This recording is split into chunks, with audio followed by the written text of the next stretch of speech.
It was about a year-long process for me to get the file. So what I did is I contacted Family and Children's Services in Guelph, which is where I spent my time in care. Like, I remember reading it, and it was as if I was reading someone else's life, because it was from the time I'd entered care until the time I left.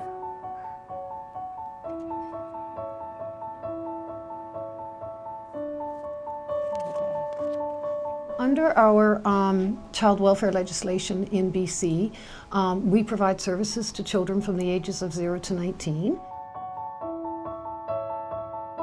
When people tend to talk about aging out, what they're meaning is when the young person reaches their 19th birthday and they're no longer in care, they don't have the legal status of in care. And one of the things that I hadn't really prepared for was that when the funding would stop when I was 21. How do you take care of yourself? And that was where it was basically having to make the decision, pursue education, work full time. Like, it became a very big juggling act for sure. And I just couldn't keep on top of everything for sure. So that's when things really started to fall apart.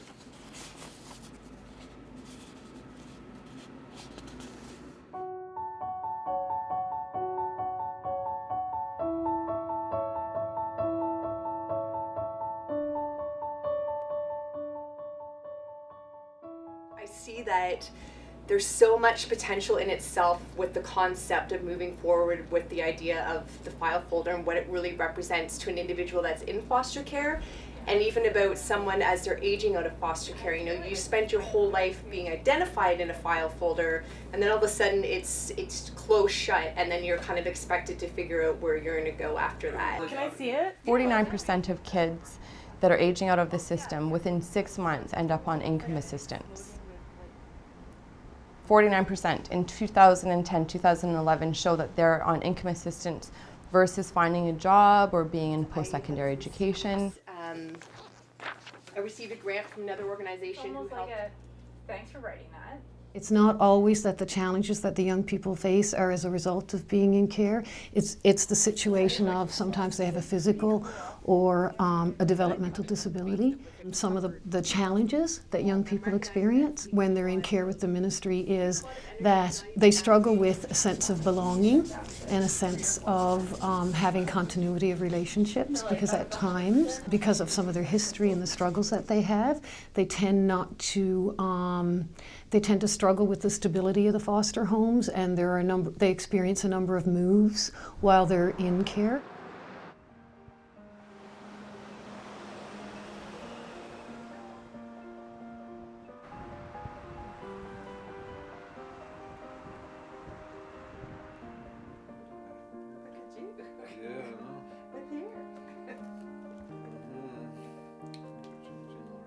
Rose's apartment. That's where she was. Yeah. We took the bedroom. Yeah. You know, even with Dave and Joyce, even though I lived there for 8 years, there was still always that in the back of my mind that this isn't really my home, this isn't really my family, and I don't necessarily belong here. She didn't communicate really with us. I think, well, I'm sure she was afraid. She's in a totally strange place with people she'd never met before, so I can only imagine how I might feel if I was thrust into that as well, being only 10 years old. We lived on a really busy highway, and she would threaten she was going to run out onto the highway and have get run over by a truck, that kind of thing. So it was quite intense at times that she would act out in that way. As she grew up, each year we had a picture done of her as well. She was just another part of the family, just like the other kids were.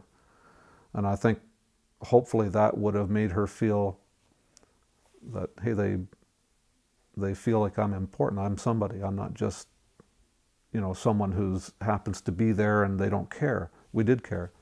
And so I hope that we showed that to her. I mean, she was a sweet, lovable thing, and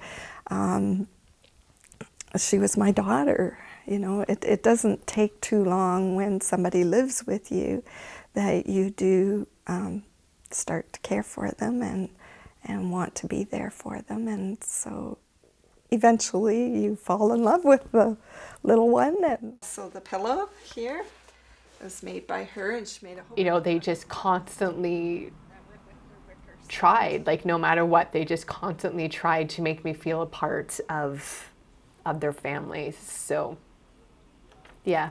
Yeah. Ooh. And this would definitely be within the first year. You know, you're in this place, you're sleeping in this bed, you're eating at this dinner table, but there's always in the back of my mind was, well, I don't know, tomorrow it could be decided that I'm not supposed to stay here any longer.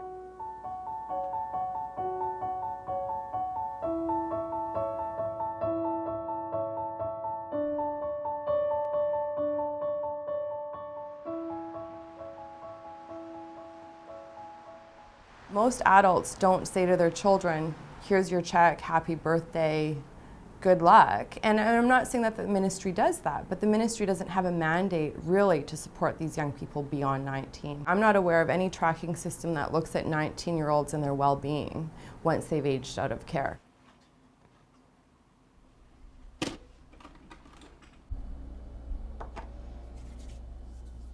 Things got really bad for me. My drinking progressed. At the time I ended up picking up drugs, so I was into crack cocaine, and then that eventually progressed to crystal meth. The contact that we would have had with her was very minimal at that point. Once the crystal meth came in, that was it. It was nothing, everything just fell apart. Like I said, I was evicted, and that's when not having an employment income come anymore, that I started, what was one thing that I did have, and that was my body.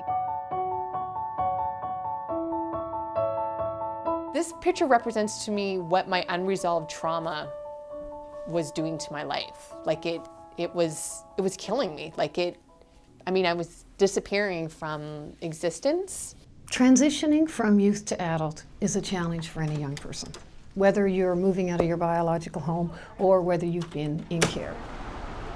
When I go out into the world and I mess up in the world, unfortunately, for most of us that have been in care, there's not that option of being able to pick up that phone or go knock on the door and say, hey, I'm trying and it's not going the way it's planned. Do you think maybe I could hang out here and try and figure it out and then go try again? Like often for us, it's like you're shoved out into the world. Well, not definitively. We know anecdotally that about half of the young people that we see have been through care. When they age out at 19, they get $100 and they're on their own. So they have, unless they have support somewhere else in the community or other extended family members, they're homeless.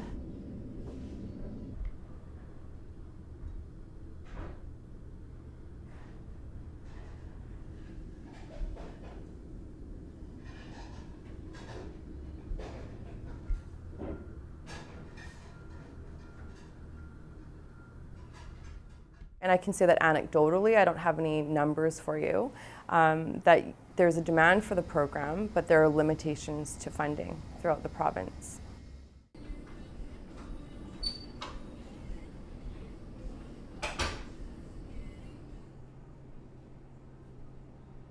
Yes, there's a need for post-majority services. There is a gap, but what that service looks like, I'm not sure. It is just around financial support.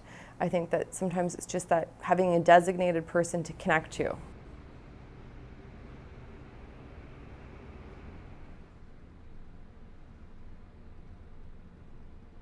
What society is finding, I think, now is a shift that a lot of young people are staying home longer. Like, my parents, your parents are experiencing that. We didn't leave home till we were 22, 23, or what have you.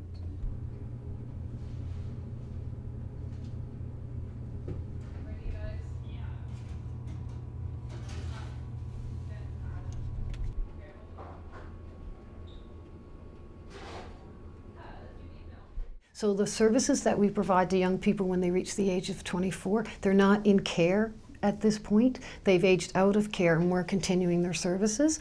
But what you're referencing is that they actually would stay in care and have a legal status of in care with the ministry, and yes, we are looking at that.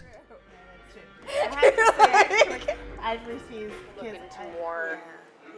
but I mean, regardless of that.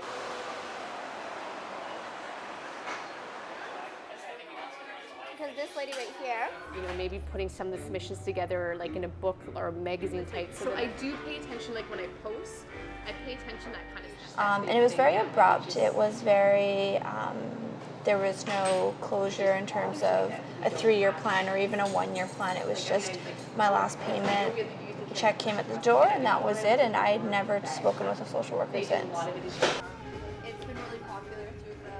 I'm fortunate because I'm the one who gets to see the submissions when they first come in, and every single one of them, there's a piece that, you know, there'll be 1 or 2 lines and it just, you know, it hits me because it totally makes sense because it's something that I've experienced and I've felt. And that was kind of my hope with this project, is that we can really see that we're not alone. You know, foster kids are some pretty powerful people because of where they do come from and their ability to decide that they want to be more.